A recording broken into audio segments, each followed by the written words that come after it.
अच्छा, हनुमान जी से बड़ा विद्वान कोई हो सकता है क्या? हनुमान जी कितने बड़े विद्वान हैं। गोस्वामी जी के शब्दों में तो ज्ञानिनाम अग्रगण्यम, ज्ञानियों में अग्रगण्य हैं हनुमान जी, और बुद्धिमानों में बुद्धिमताम वरिष्ठम, हनुमान जी के जैसा कोई बुद्धिमान नहीं है। वाल्मीकि रामायण में तो श्री रघुनाथ जी स्वयं अपने मुखारविंद से कह रहे हैं, शौर्यम दार्क्ष्यम बलम धैर्यम प्रज्ञता नय साधनम विक्रमश्च प्रभावश्च हनुमति कृतालय। उत्तरकांड में भगवान श्री राम कह रहे हैं कि हे महर्षि अगस्त्य जी महाराज, हमको ऐसा लगता है कि समस्त सद्गुणों ने हनुमान जी को ही अपना निवास स्थान बना लिया है।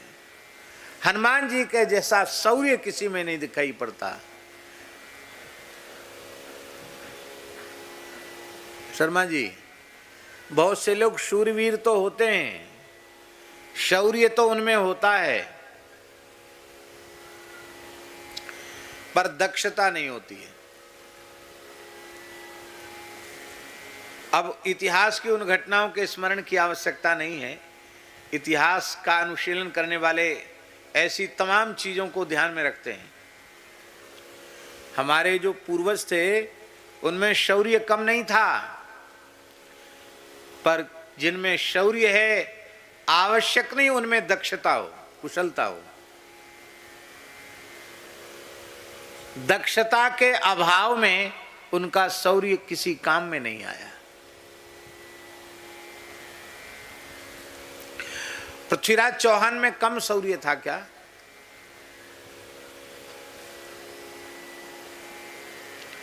शौर्य तो कम नहीं था,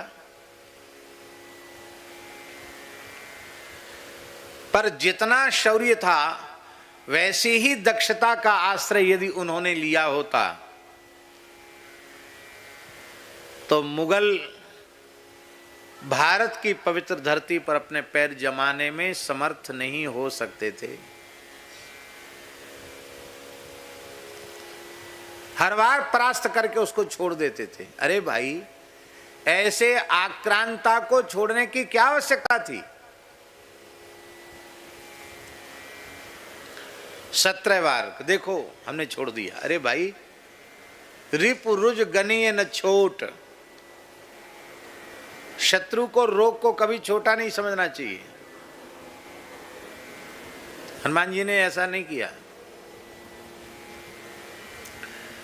हनुमान जी ने लंका में जाकर देखा कि ये राक्षस इतने अहंकारी हैं, इनका उत्साह इतना प्रचंड है कि इनसे टक्कर लेना किसी के बस की बात नहीं। तो इनको हतोत्साहित कैसे करें, इनका हौसला पस्त कैसे करें? तो हनुमान जी ने पहली यात्रा में ही उनका हौसला पस्त कर दी। यह है दक्षता। शत्रु बहुत शक्तिशाली है,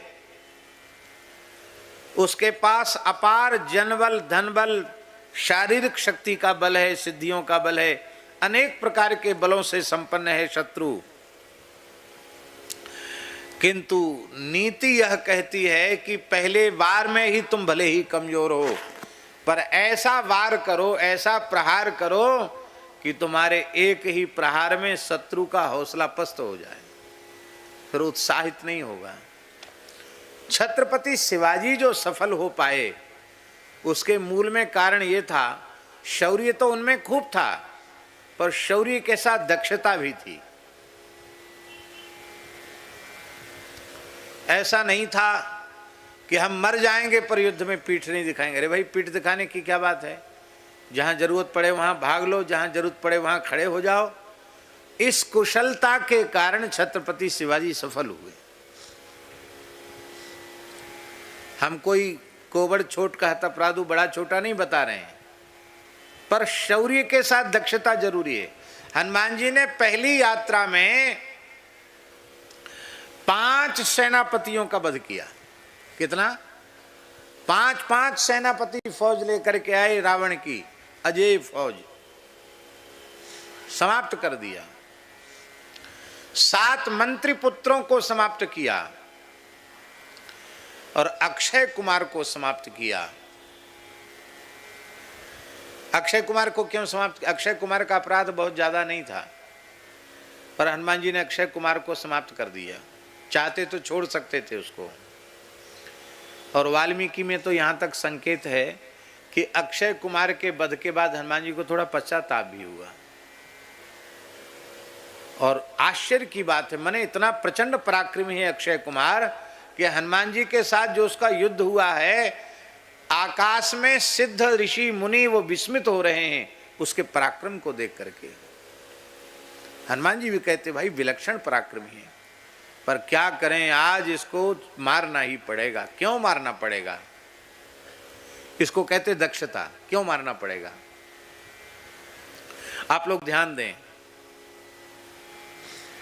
अंगद जी ने कहा कि आप लोग चिंता न करें, मैं लंका जा सकता हूं। लौट के नहीं आ सकता। तो लौट के नहीं आ सकता, क्या कारण है भाई? थक जाओगे, क्या बात है, क्यों नहीं आ सकते लौट के? अंगद कहे जाऊं मैं पारा, जिय संशय कछु फिरती वारा। लौटते समय हमको अपने प्राणों का संदेह है, हो सकता मैं जीवित न आऊं। तो जीवित न आऊंगा तो फिर समाचार कौन सुनाएगा? तो क्या श्री अंगद जी इतने कमजोर हैं जो उन्हें आत्मविश्वास नहीं है कि मैं लंका जाकर लौट के नहीं आ पाऊंगा? उसका कारण जानते हैं आप? उसका कारण यही है कि अंगद भी कोई सामान्य बाप का बेटा नहीं था, बाली का पुत्र था। जैसे यहाँ भी बड़े आदमी जो हो जाते हैं, उनके बालक बालिका यहाँ नहीं पढ़ते, विदेश में जाके पढ़ते हैं। अमेरिका पढ़ रहे हैं, लंदन पढ़ रहे हैं, जर्मन पढ़ रहे हैं, ऐसा होता कि नहीं? अब तो एक फैशन चल गया कि विदेश भेजो, भले ही वहाँ से सब संस्कार चौपट करके आवें और सारी सभ्यता को धो करके आवें, लेकिन भेजो विदेश, तभी लोगों के बीच में हमारा बड़प्पन प्रतिष्ठित होगा। ऐसी एक धारणा लोगों में बन गई। उस समय क्या था? उस समय बाली भी बहुत प्रभावशाली था। बाली ने अपने पुत्र को पढ़ने के लिए देव गुरु बृहस्पति की पाठशाला में भेजा था। स्वर्ग में पढ़ने जाता था बाली, आप सोचो, वहां पढ़ने जाता था। और भैया, जब बाली का पुत्र अंगद बृहस्पति के गुरुकुल में पढ़ सकता है, तो रावण कोई कमजोर है? रावण तो बाली का मित्र था, इसलिए रावण का पुत्र अक्षय कुमार भी बृहस्पति की पाठशाला में ही पढ़ता था। और दोनों में बालक बालकों में प्रेम तो होता ही है, प्रेम प्रेम में झगड़ा भी होता है। रावण और बाली की मैत्री प्रसिद्ध थी, अक्षय कुमार और अंगद की भी मैत्री थी। पर अंगद थोड़े मजबूत ज़्यादा पड़ते थे, वो कभी कभी पिटाई कर देते थे अक्षय कुमार की। अक्षय कुमार थोड़ा कम था, आयु में भी कम था, 1-2 साल अंगद से छोटा था। तो बच्चों में आपस में विद्यालय में मारपीट हो जाती है तो किसको शिकायत करेंगे? गुरुजी को। तो बृहस्पति जी को अक्षय कुमार कहता कि गुरुजी अंगद मुझे मारता है। ठीक है, कोई बात नहीं, हम अंगद को समझा देते हैं। समझाया, 2 बार 3 बार हो गया। अब तो गुरुजी नाराज हो गई, तो बड़ा उद्दंड है, उद्धट है, बार बार पीट देता है। तब बृहस्पति ने कहा, ए अंगद, कान खोलकर सुन, आज के बाद यदि तुमने अक्षय कुमार को मारा और अक्षय कुमार ने एक भी थप्पड़ तुम्हारे ऊपर चला दिया तो तुम निष्प्राण हो जाओगे। अक्षय कुमार के एक ही प्रहार से तुम निष्प्राण हो जाओगे। ये बृहस्पति जी ने श्राप दे दिया था। तो हनुमान अंगद जी जानते थे, जी संशय कछु फिरती वारा। रावण को पता है कि मेरे बेटे को ये आशीर्वाद प्राप्त है, तो वो जरूर भेजेगा, हम कुछ न कुछ उपद्रव तो करेंगे, रावण ठंडा पड़ेगा नहीं। और कहीं अक्षय कुमार ने मेरे ऊपर प्रहार किया तो मैं तो निष्प्राण हो जाऊंगा। तो उन्होंने अंगद जी को लंका में बढ़िया प्रेम से निर्विघ्न रूप से आने जाने का रास्ता साफ कर दिया हनुमान जी ने। यह है हनुमान जी की दक्षता। शौर्यम दार्क्ष्यम बलम। बहुत से लोगों में बल तो होता है, शारीरिक शक्ति और अंतःकरण की शक्ति होती है उनमें, शारीरिक और आत्मिक दोनों बल होते हैं उनके पास, पर धैर्य नहीं होता। और धैर्य के अभाव में अनर्थ हो जाता है। ऐसी भी कई घटनाएं हमारे देश में इतिहास में घटित हुई हैं जहां बल की कमी नहीं थी, पर ऐन मौके पर धैर्य खो दिया तो उससे सब कुछ किया कराया सब पर पानी फिर गया। हनुमान जी में धैर्य। आप सोचो, बल तो कैसा है हनुमान जी में और धैर्य कैसा है। लंका में उनकी पूंछ में ज्वलनशील पदार्थों को बांध बांध कर घी में, तेल में, कपूर के चूरे में लपेट लपेट करके लत्ता बांधे जाते हैं, कपड़ा बांधे जाते हैं। हनुमान जी देख रहे हैं कि पूरी लंका में रहा न नगर बसन घृत तेला। लो साहब, इतनी बड़ी लंका में, सोने की लंका में कपड़ा नहीं। राक्षस इतने उत्साही थे, रावण से पुरस्कार के लोभ में कितने राक्षसों ने तो अपने कपड़े तक उतार दिए। बोले कोई बात नहीं, घर में कपड़ा नहीं, शरीर पर तो कपड़ा है, नंगे होए तो हो जाएं। वो महाराज नंगे हो गए, अपने सबरे लत्ता उतार के शरीर के कपड़ा और हनुमान जी की पूंछ में लपेट दिए।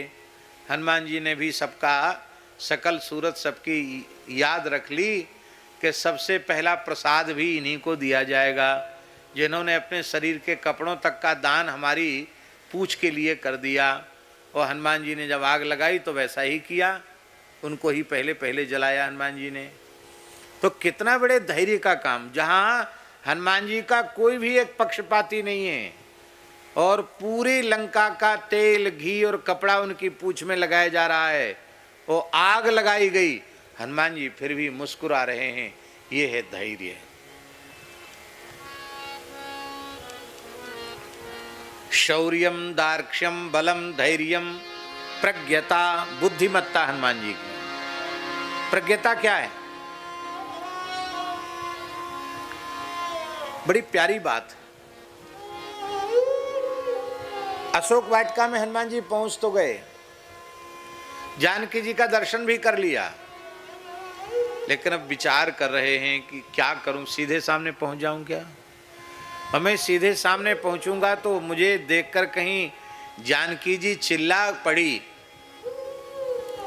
तो राक्षसियां दौड़ के आ जाएं, फिर तो संवाद हो ही नहीं सकता है।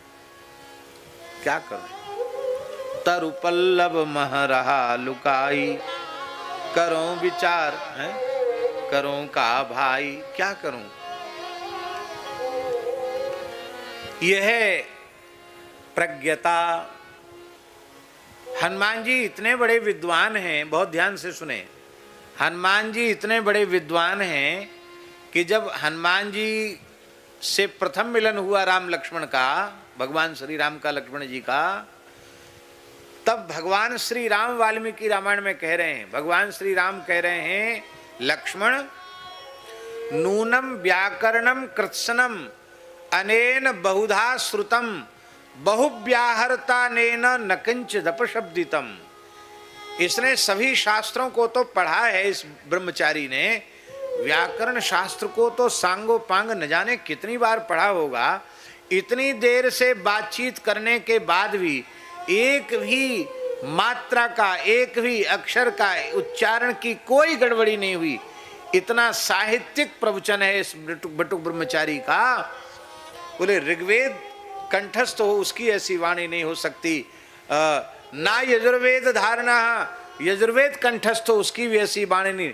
सामवेद जिसे कंठस्थ हो उसकी भी ऐसी वाणी नहीं हो सकती, अथर्ववेद कंठस्थ हो उसकी भी ऐसी वाणी नहीं हो सकती।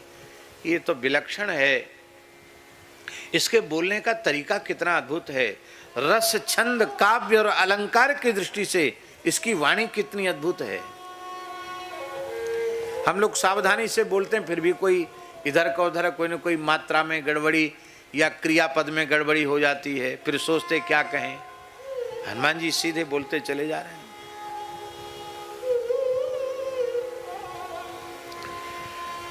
तो जैसा साहित्यिक वक्तव्य प्रस्तुत करके हनुमान जी ने भगवान श्री राम लक्ष्मण को आश्चर्य में डाल दिया, वैसा ही वक्तव्य जानकी जी के सामने नहीं दे सकते थे क्या?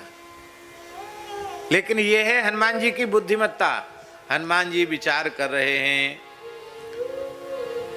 यदि वाचम वदिष्यामि द्विजातिरिव संस्कृताम, वाल्मीकि का श्लोक है, रावणम मन्यमाना माम सीता भीता भविष्यति।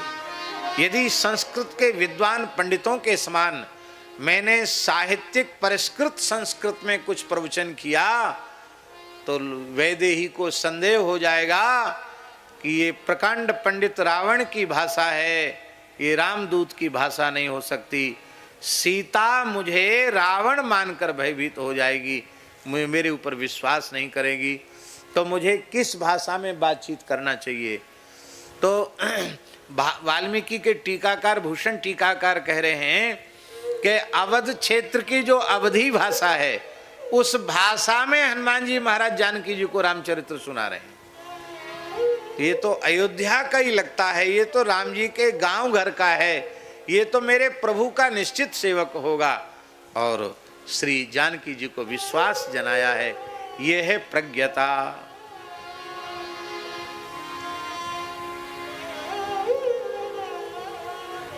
हम ये निवेदन कर रहे हैं कि हनुमान जी कोई सामान्य तो नहीं है, ज्ञान इनाम अग्रगण्यम है और बुद्धिमताम वरिष्ठम है श्री हनुमान जी महाराज।